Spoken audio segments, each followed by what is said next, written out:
Hello there, Ruth Polston from The Life That Wins, and I'm just anxious to share with you tonight what I feel like the Lord has given me. Okay, I'm just going to play a little bit.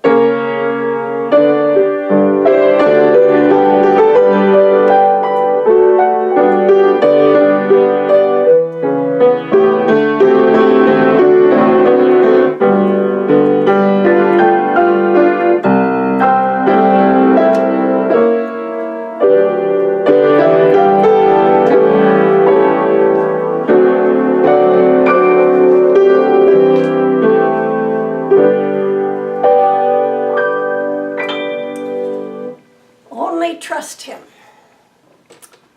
Oh boy, that's great when you get the trick to it. And the man that we're talking about, the more I'm into it, I just think, Lord, someday when I get to heaven, I want to hear Him tell it out of His own mouth. It is so, so great. So you see, Israel, which is the apple of God's eye, is in a decline. Spiritually, every way, but spiritually terrible. And so Elijah comes on the scene because he's a man of prayer. He's been praying a long time. But when he started in, he just all of a sudden came out of nowhere. And everybody in the court was just shocked. And he walked right by them and said, "The Lord before whom I stand," he said, "there will be no rain." And he said, "because of my word." And he said, "there won't be any that turned on the heavens until I do it." Well, that didn't set well at all. And when it slowed down, why, it began to be evident there was not rain. And there's a real drought in the land, and animals were dying, and it was awful. And but here's Jezebel. we just say Jezebel and we do a turnoff, don't we? Well, anyway, she's part of the story. And so she has brought 450 prophets of Baal, the worst there is. A Baal, an idol, into God's country, and has killed so many of the prophets of God. And she also brought 400 extra ones and fed them right at their table. So Ahab, her husband, was paying for it. Well, Elijah, whenever God calls you to a mission, whatever it is, whatever He calls you to, He provides for it.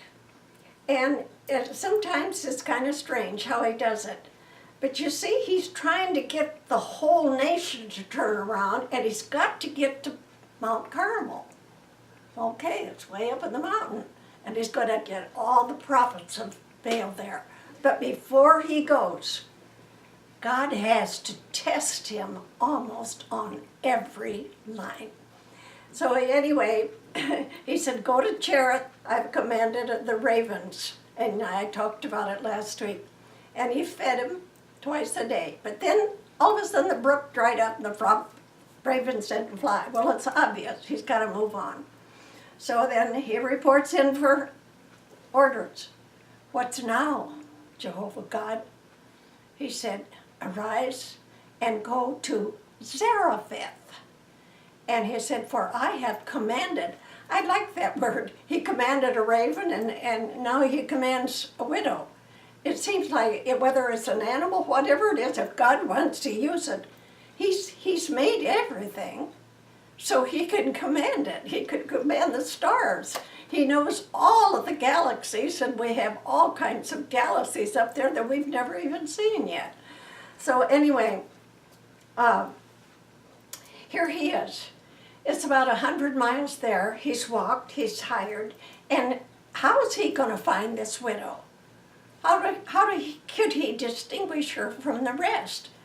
So anyway, he comes to the gates of the city, And there's a lady standing, she stooped over and she's picking up sticks. So he thought, I wonder if this is the one. And so he starts testing it. And the thing he said, she was positioned right at the gate. Now sometimes the right people at the right time are positioned just right for your need. And you need to be very aware of that. And not only that, the timing of it. I mean, she could have been, she's got a son, she said, and he's at home. She could have been taking care of him, but right when Elijah comes into the city, here's this woman picking up sticks. So he decides to have a little test.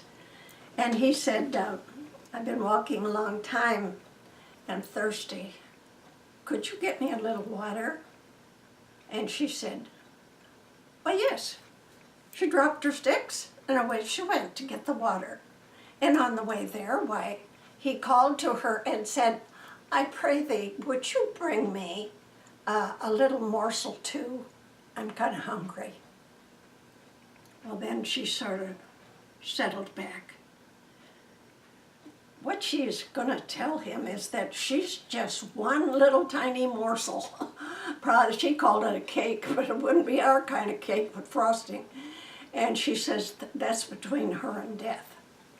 And she said, I have a little meal in the bottom of that barrel, that's all. There's just a little meal down there, and I have a little bit of oil.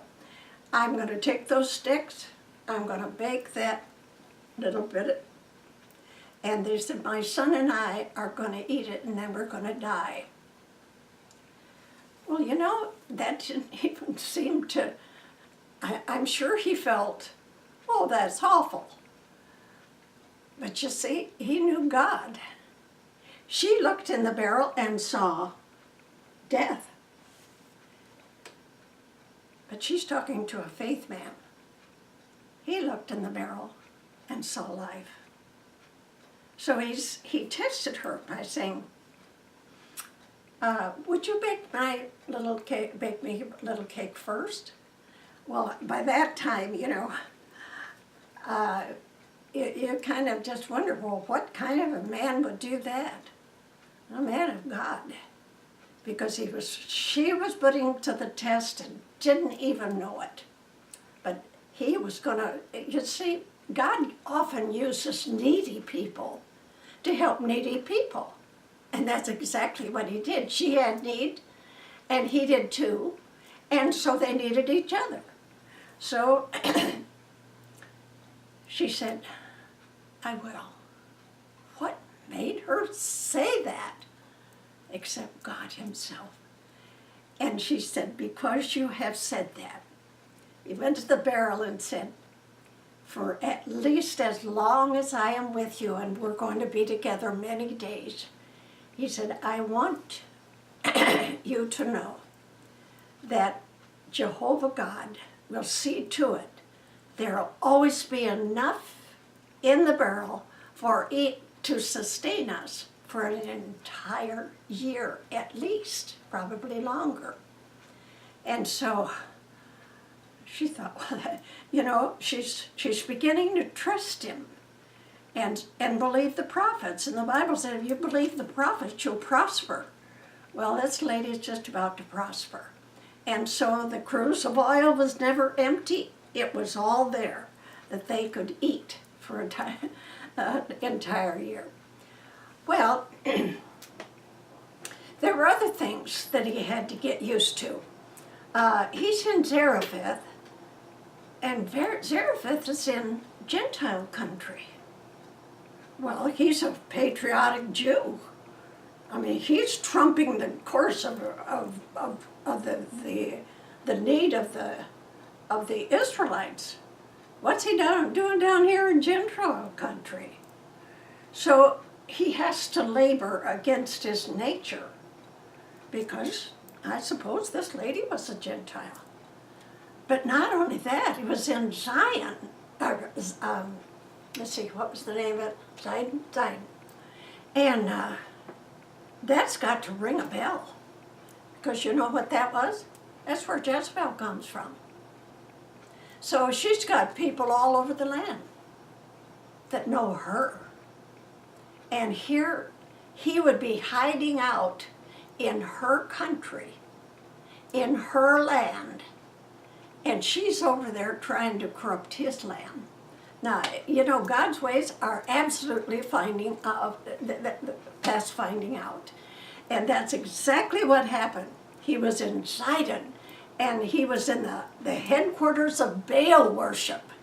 So up in every tree, they were having licentious orgies, and he had to put up with that.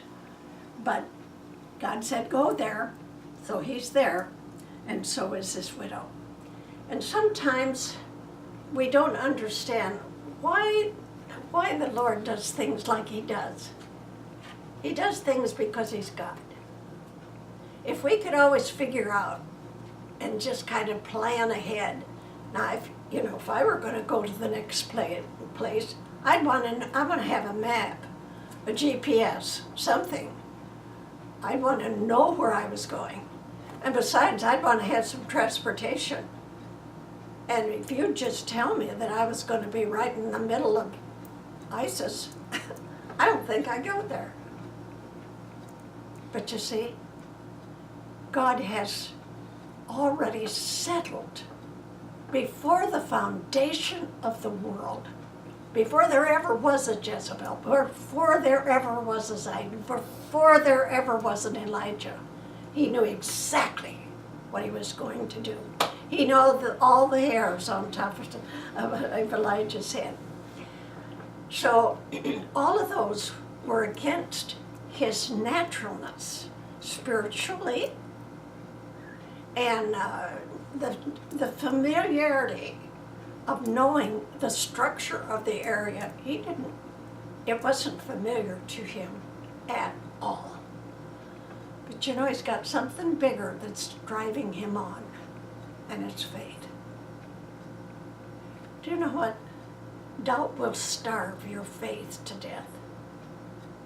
If you become afraid and fear takes you over, or just lukewarmness, the lights will go out.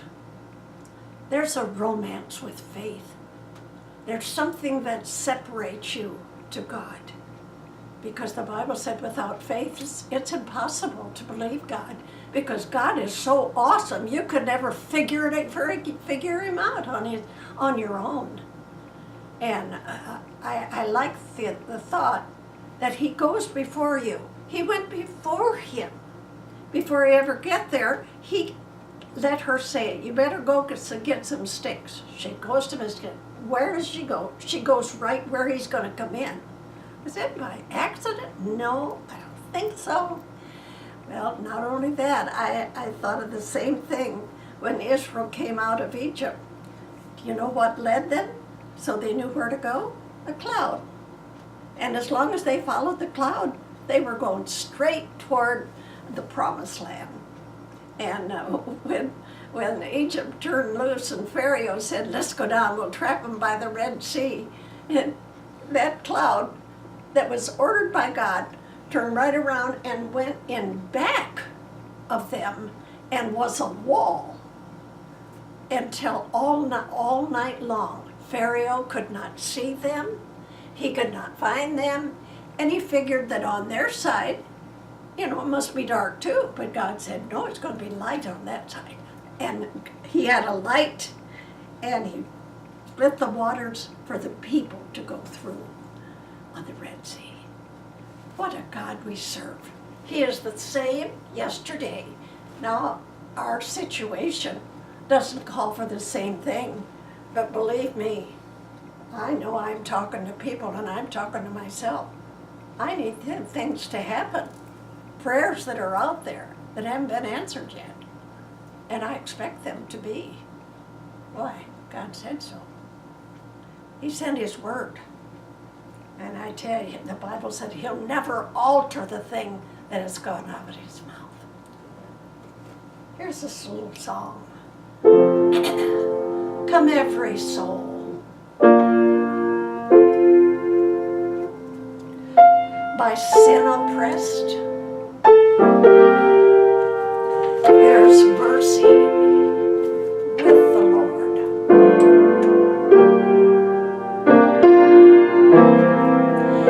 And He will surely give you rest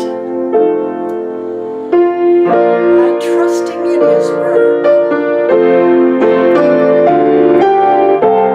Are you weary? Does the load seem kind of heavy tonight? Only trust Him.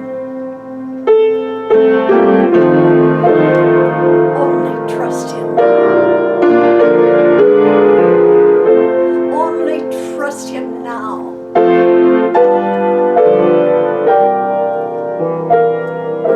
He will save you.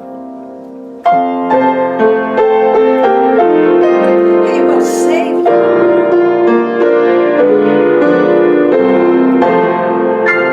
He will save you now.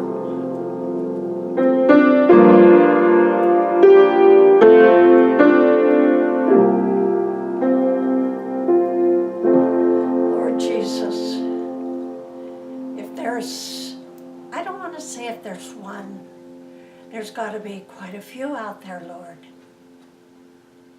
that have a burden right now that they're just, they don't know where, they're not in familiar territory. Or it's bills maybe that can't, maybe somebody's lost a job, or there's trouble in the family. But God, they have heard tonight how you do, when you call, you do provide. What makes a call, Lord, is when we feel that stirring in our heart. We feel like there's a better life. We feel like there's a light at the end of our tunnel, God. And that's what we believe for the people that hear us tonight. So thank you, thank you, thank you. Only trust Him. Only trust Him. Only trust Him. Only trust Him now.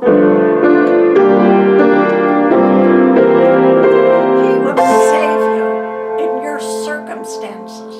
He will save you. He will save you. He will save you now.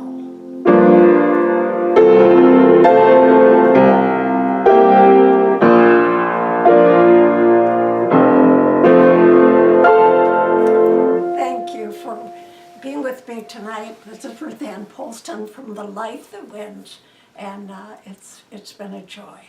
Thank you so much. God bless and have a great week.